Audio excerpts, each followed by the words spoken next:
11-октябрь эл аралык кыздар күнүнө карата кыздар аламынын жүзүү аталышында майрамдык иш-чара өткөрүлдү.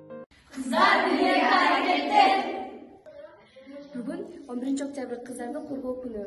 Номер 20 Орузбай Макаев атындагы орто мектебинин жалпы кыздарын куттуктайбыз. タイバス。 Силерге чын денсаулык, окууңарга ийгилик каалайбыз. 11 октябрь кыздарды коргоо күнү. Номер 20 Орузбай Макаев атындагы орто мектебинин жалпы кыздарын куттуктайбыз. Силерге чын денсаулык, окууңарга ийгилик каалайбыз.